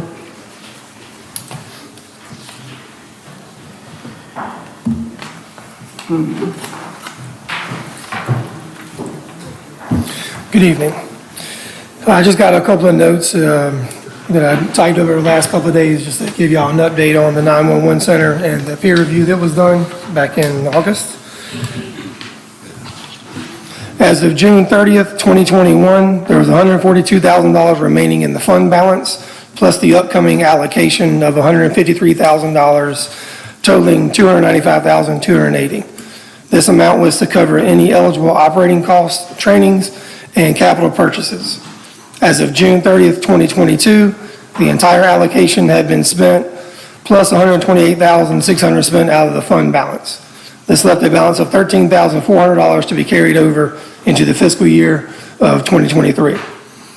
Based on Gates County's 5-year rolling average and a large fund balance from 2021, the allocation for 2023 was reduced down to $50,000. A fund reconsideration request was done for the fiscal year 2023 to cover the operating costs and additional needed upgrades. The funding reconsideration was approved in late September, and Gates County was awarded an additional $81,000 that must be spent by June the 30th of 2023. As of Monday, the available funding for eligible expenses is right at $144,663. So that's where we're at. We have ordered and received a new CAD server for the main center and 2 recorders, one for the main center and one for the backup center and equipment. We've ordered a new radio consoles and a net clock. They've been ordered, but they haven't been delivered or installed yet. Just there's supply chain issues going on across the country. And the last word we got was the net clock should be here in December. Now that we've done the budget reconsideration, we can move forward with purchasing the other equipment needed. Ms. Sini has requested new quotes from the vendors because the older quotes that have been received, they're no longer any good just because the time frame, usually when they give us a quote, it's only good for 30 days. And then after that, prices go up. So we're getting updated quotes since we just got our funding reconsideration. So items, will be ordered.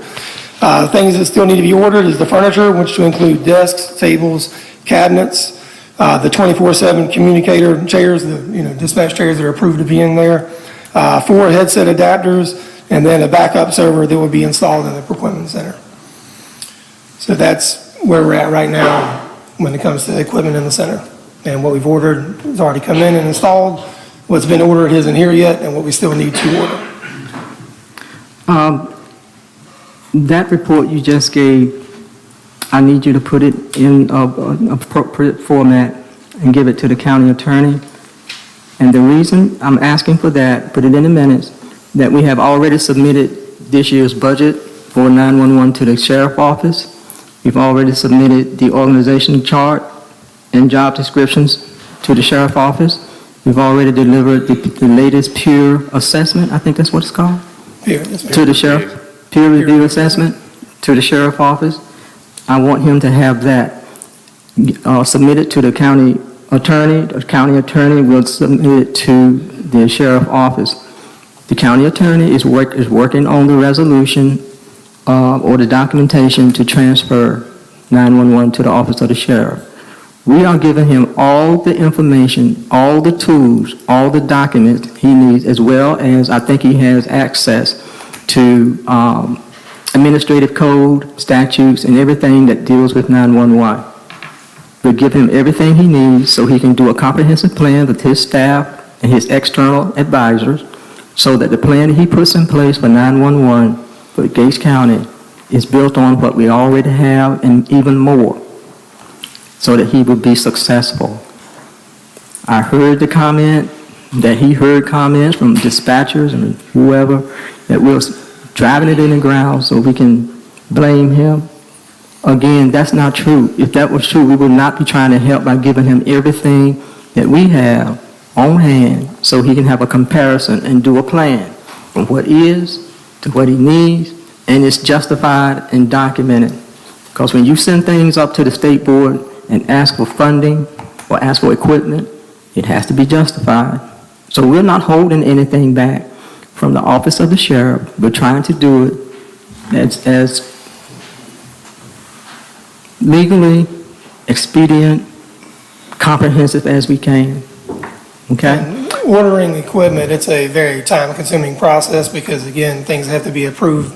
Eligible items need to be approved by the PSAP before we can spend the money anyway. I think it's a big misunderstanding about how that process actually goes. Now, talking about the peer review, the purpose of the peer review is to basically make sure the 911 center is operating correctly, is following the right protocols, the dispatch procedures according to state statutes, and then making sure administrative policies are in place and to see where the deficiencies are in a variety of different fields.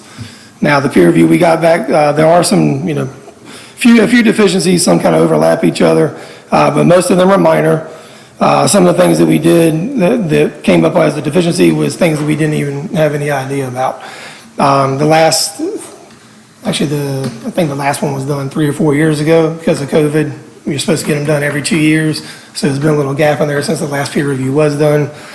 But staffing issues was one of the things that came up, the equipment being outdated, maintenance records not being kept up, CAD maintenance agreements. The PSAP should have its own uninterruptible power source or power supply system with a bypass switch. The 911 center has to have an annunciator panel inside of there saying it's on when it's on generator power. Battery backups, there needs to be a quality assurance program, training records, and updated SOGs. So that's the major things that were in there. Now, I know people have come up here today talking about staffing issues. That's nothing new. Just about every department in Gates County has a staffing issue. 911 is not any different. I know I have reached out to Pasquotank, Perquimans, Hertford County, Chowan County since December, and trying to get either dispatchers that are already certified to come in, or whether they want to come in full-time, part-time, and see if we can get people in there, just to see if anybody's interested in working here. And we aren't getting applications.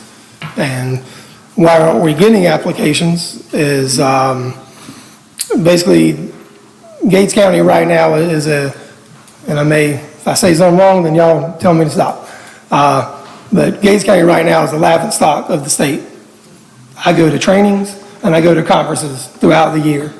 And every time I show up and I have something that says Gates County on me, the first thing they say is, you got a storm over there, it ain't nothing but drama.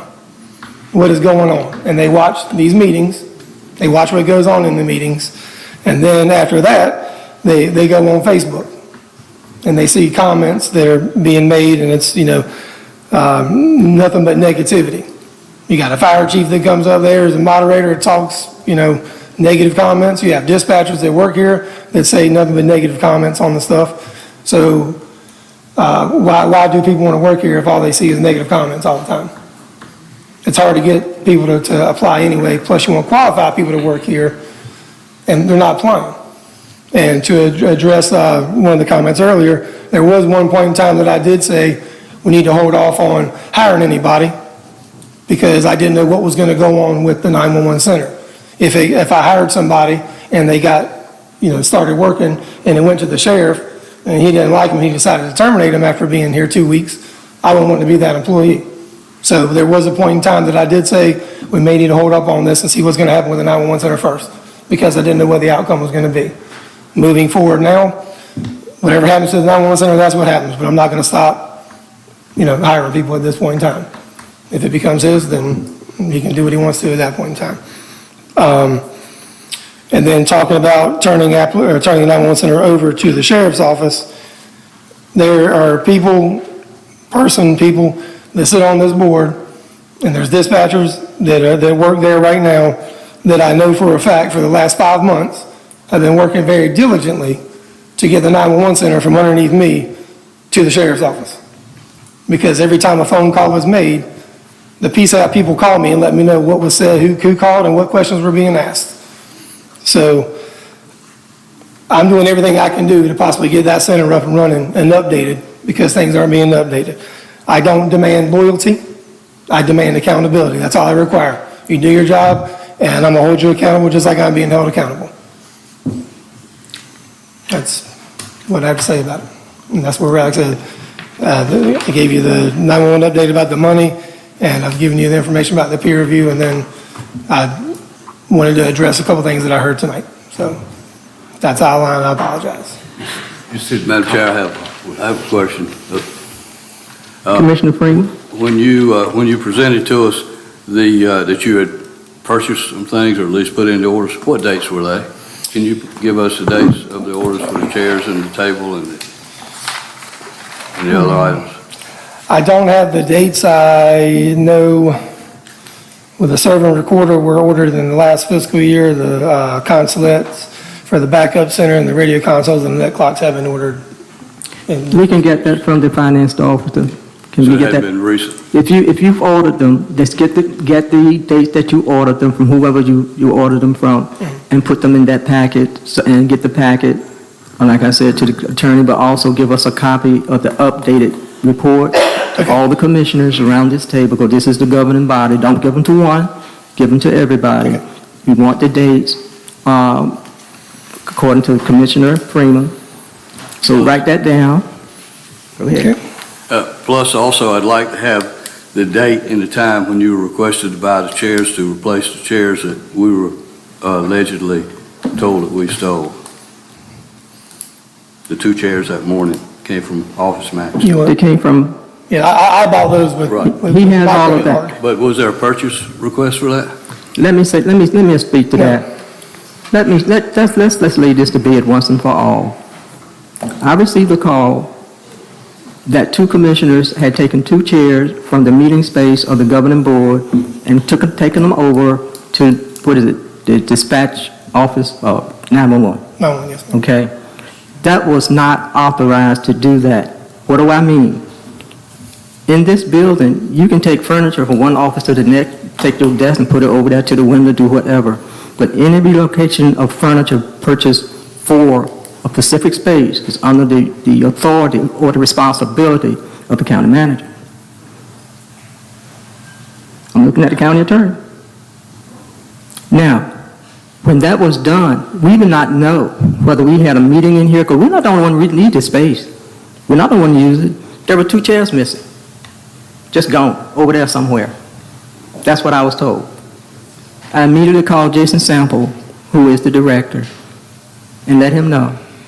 And I said, what I need for you to do as the chair is to get 2 chairs, bring those 2 chairs back where they belong. Nobody authorized them to be moved. And take 2 chairs over there so they can have until you can get those chairs ordered. What we need to understand is this.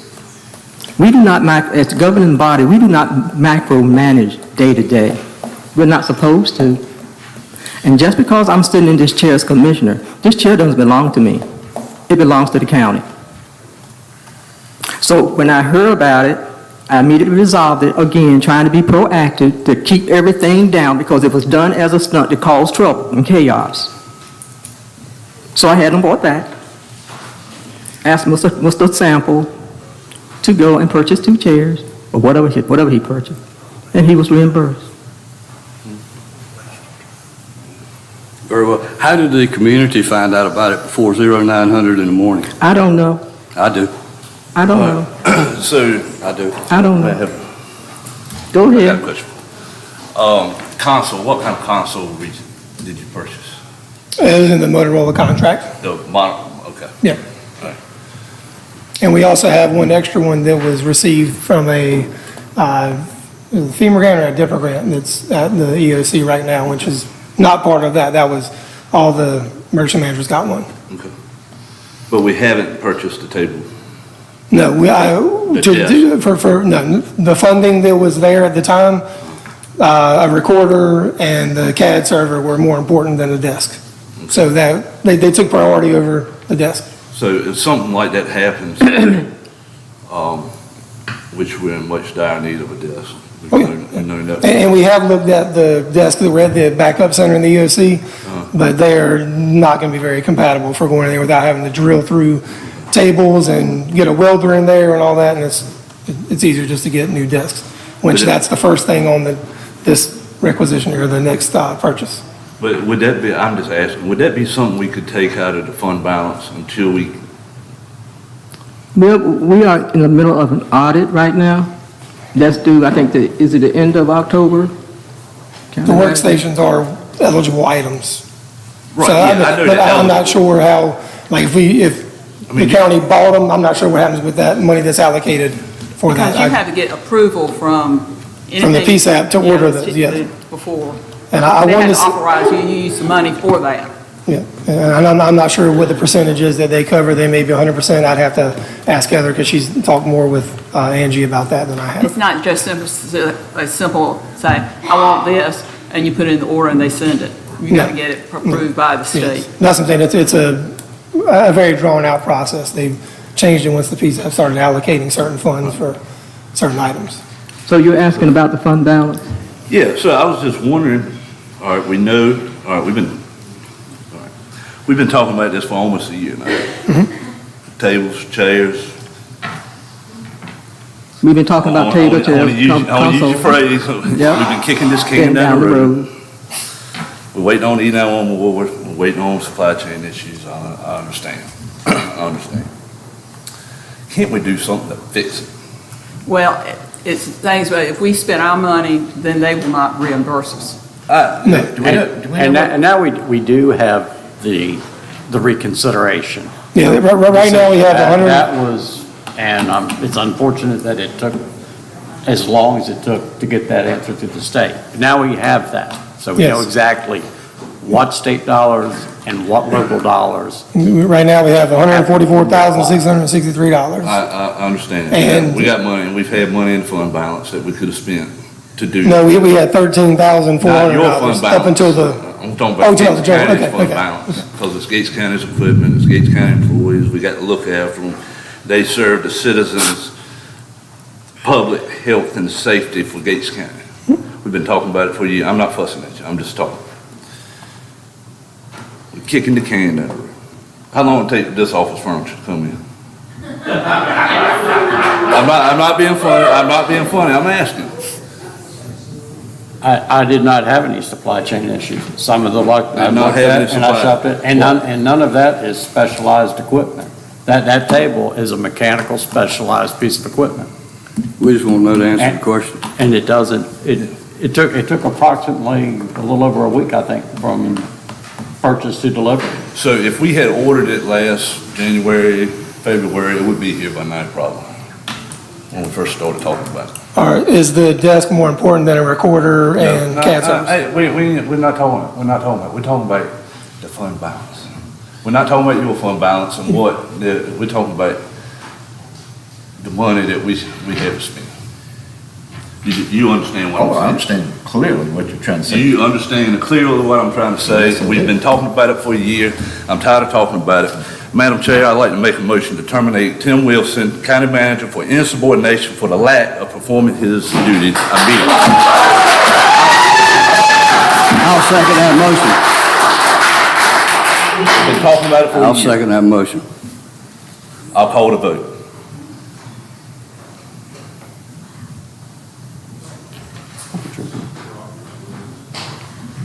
I'll call the vote.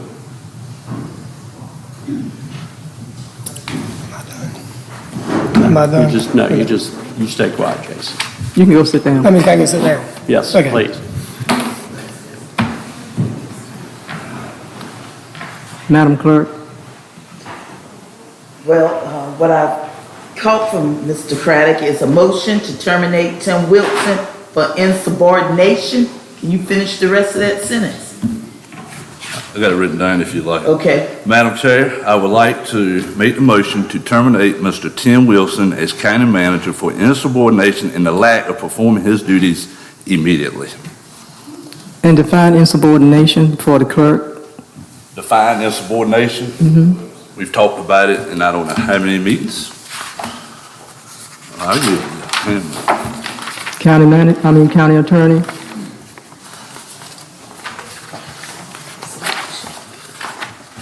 Insubordination. On this particular item, me and Mr. Owens have sat down and spoke with him and asked him to address the issue. We've talked about it in probably 4 or 5 different meetings. I documented it on his evaluation. I mean, the list goes on. He had responding to emails, disregarding anything I say. I mean, it can go on as much as you want me to do. But If you're gonna go on, I'd like you to go on with the facts, sir. I call the vote. Stop. You know. Stop.